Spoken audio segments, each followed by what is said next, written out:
So welcome back to another video. It's only going to be a quick one, but we're going to be talking about this TTS, and basically any car really is you need to keep on top of the maintenance. The previous owners of this car have not. So going through the service book, I can see a lot of things haven't been done for a very long time. And whilst I've been taking care of these items for my friend Barry, who's basically done the right thing, got this car and just got everything done, so he knows now that this car's not going to need anything for a long time, and only a basic oil service next year, because now everything's back up to date how it should be. So let's have a look around the car, and I'll insert images because I did take some while I was doing bits, just to show how bad some things were. So let's get the car in the air and check out what's been done. If you're enjoying the videos and find them helpful, why not consider subscribing to the channel, give the videos a like and turn your bell icon on so you get reminded when we upload next. So as you can see, the under tray is all back on now because I am finished in there, but we'll have a look underneath the engine bay in a bit. But there was a oil leak which I will insert here, and I've cleaned it all up now before I put all this back on. And it's had a new strainer, it's had the Viz oil balance shaft deletes, and I've also done the front and rear diffs. Here's an image of the front diff. You can see the new plugs in it where it's been done, and obviously you can see the new plugs here where the rear diff's done, so we know that's all taken care of. The Haldex has also been done. You can see the new plug here and the new plug here, and here's image of this is how the filter was. I've never seen a filter this bad before. And also the end of the pump is absolutely disgusting, as you see the image here.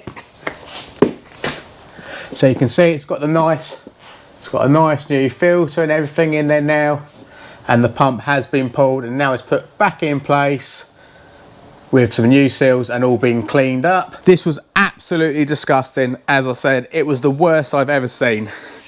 And to me, it looked like it had never been done.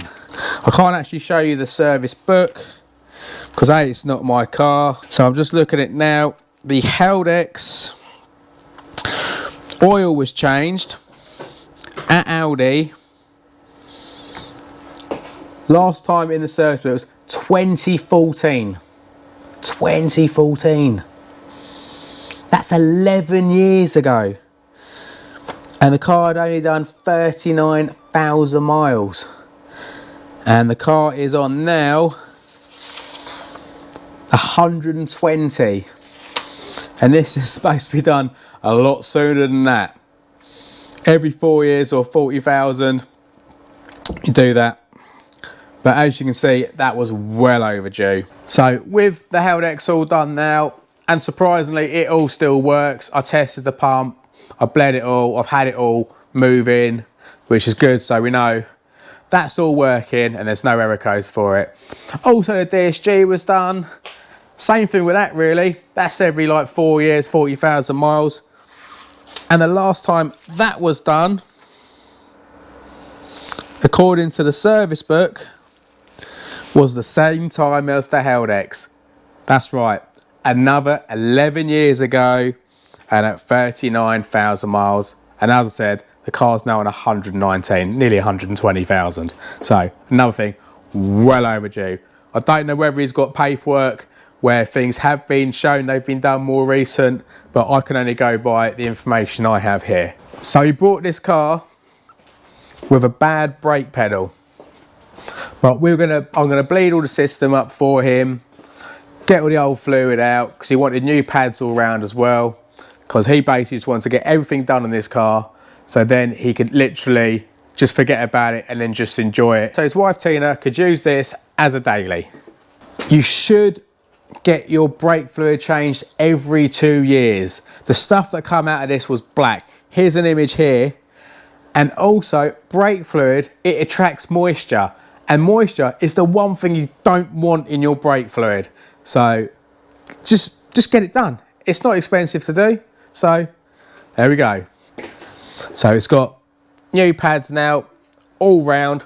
I've bled all the system, apart from one caliper, and this is why this car has a bad pedal. So what I think's happened is, that is a newish sort of line. I think they've changed that through corrosion, but they've also snapped the bleed nipple.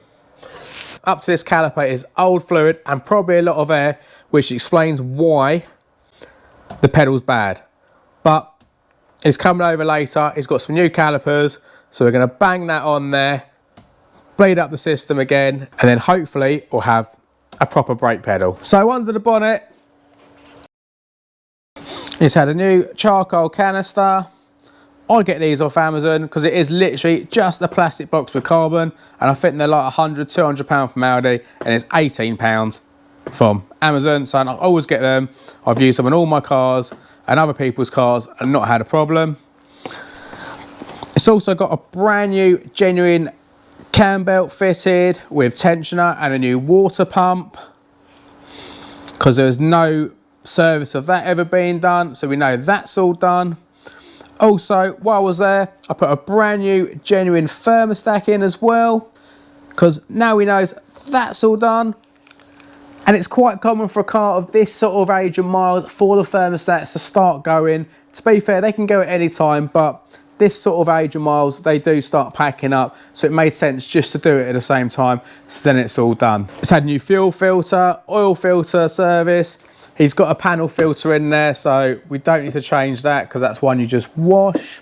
It's had a cam follower before by the previous owner, and the previous owner put new coils and new plugs on it, so I don't need to worry about that. So as I said, it's just a quick video to explain to you the importance of keeping up this maintenance, because I think Barry has caught this car just in time, and now he's got it all back up to how it should be. And when he pops over later, we put that caliper on, we should have a nice brake pedal, and this car is good to go, and many miles of fun in it. And as I said, next year it will literally just need an oil and filter. But thanks for watching, and I'll see you in the next one. It also had my Pro Kit fitted to address the very common earth issue for the rear lights. I'll put a link in the description so you can go and grab yours, so you won't be left in the dark.